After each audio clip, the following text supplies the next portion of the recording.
Total fund সমান opening asset minus opening liability. এখানে যে নন ট্রেডিং কনসার্নের যে অঙ্ক আছে সেখানে বলছে what is the amount of subscription in income and expenditure statement. মানে সাবস্ক্রিপশন তুমি ইনকাম এক্সপেন্ডিচার স্টেটমেন্টে কত লিখবা। ইনকাম লেখার নিয়ম হচ্ছে কারেন্ট ইয়ারের ইনকাম লিখতে হয়।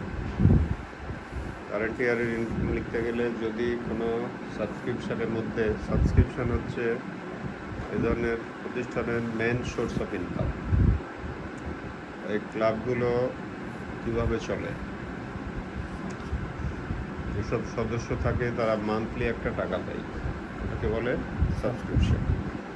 এটা দিয়ে চলে, এটা এদের মেন সোর্স অফ ইনকাম। তো এই সাবস্ক্রিপশনের মধ্যে যদি গত বছরের সাবস্ক্রিপশন থাকে মাইনাস হবে, অ্যাডভান্স সাবস্ক্রিপশন যদি থাকে পরবর্তী বছরের তাহলেও মাইনাস হবে। মানে ইনকাম মানে শুধু কারেন্ট ইয়ারেরটা লিখতে হয়। আর বর্তমান বছরের যদি থাকে সেটা কি হবে, মাইনাস হবে। বর্তমান বছরের ডিউ যদি থাকে সেটা প্লাস হবে। ডিউ থাকবে। হ্যাঁ, তাহলে এখানে সাবস্ক্রিপশন টোটাল পাওয়া গেছে কত, 12,500, তাই না? এবার সাবস্ক্রিপশনের অ্যাডজাস্টমেন্ট পড়ো। নাম্বার 2তে বলা আছে total subscription include subscription 1,500 for previous year. তাহলে প্রিভিয়াস ইয়ারের সাবস্ক্রিপশন কি এই বছরে লেখা যাবে না, মাইনাস হবে। মাইনাস করতে হবে 1,500। আর নেক্সট ইয়ারের 750, নেক্সট ইয়ারের 750 কী করবা, মাইনাস করবা। আর বলছে uncollected subscription of current year, এটা কারেন্ট ইয়ারের 1250, এটা কি করবা, প্লাস করবা। এইভাবে দেখো নিচে সাবস্ক্রিপশন দেখানো আছে।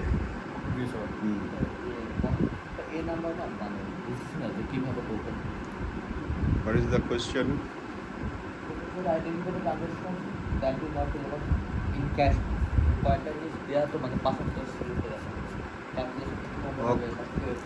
ক্যাশবুকের যেটা মূল ব্যাপার ছিল, যেগুলো সাথে ক্যাশ বা ব্যাংক ব্যালেন্স জড়িত থাকে না সেগুলোই ক্যাশবুকে আসে না।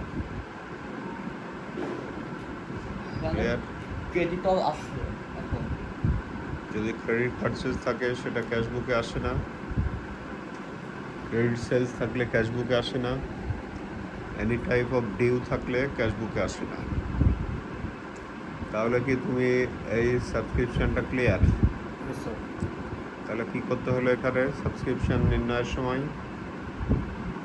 আগের প্রিভিয়াস ইয়ারের কোনো সাবস্ক্রিপশনের থাকলে ওটা হচ্ছে মাইনাস হবে, অ্যান্ড অ্যাডভান্স যদি কোনো সাবস্ক্রিপশনের অ্যামাউন্ট থাকে সেটা হচ্ছে মাইনাস হবে, আর কারেন্ট ইয়ারের যদি কোনো আনকালেক্টেড থাকে সেটা হচ্ছে প্লাস হবে। ভালো ভালো উত্তর। এরপর বলছে ইনকাম এক্সপেন্ডিচার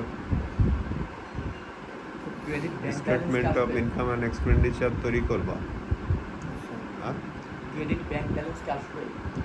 ক্রেডিট ব্যালেন্স শুরুতে থাকলে তো শুরুতে ব্যালেন্স বিডি দিয়ে ক্রেডিটে লিখবা, এটা তো ক্যাশবুক আসবে। এখন এই স্টেটমেন্ট মানে কারেন্ট ইয়ারের ইনকাম থেকে এক্সপেন্ডিচারগুলো মাইনাস করবা। ক্লিয়ার? এখানে ইনকামের মধ্যে দেখো ইন্স্যুরেন্স ফি একটা ইনকাম, ওই প্রাপ্তির মধ্যে আছে না, ইন্স্যুরেন্স ফি একটা ইনকাম। এছাড়া দেখো নাম্বার 4 অ্যাডজাস্টমেন্টে বলা আছে consider all entry fee as revenue income. Revenue income স্বরূপ ধরতে বলছে না? তাহলে ইন্স্যুরেন্স ফি ইনকামে লিখবা। সাবস্ক্রিপশন একটু আগে কত হলো, 11,500, এটা ইনকামে লিখবা। ইন্টারেস্ট ফর ইনভেস্টমেন্ট পাওয়া গেছে 400। লক্ষ্য করো বছরের শুরুতে 5% ইনভেস্টমেন্ট ছিল 8,000 টাকার, এর উপরে ইন্টারেস্ট পাওয়া যাবে কত,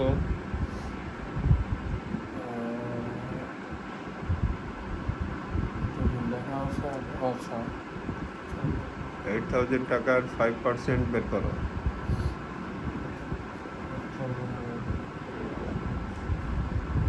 400 টাকা। এই 400 টাকা পাওয়া গেছে উপরে বলা আছে না? বলা আছে না? হ্যাঁ হ্যাঁ হ্যাঁ এই Cost of 400 investment। এই 400 টাকাই ইনকামে আসবে। আচ্ছা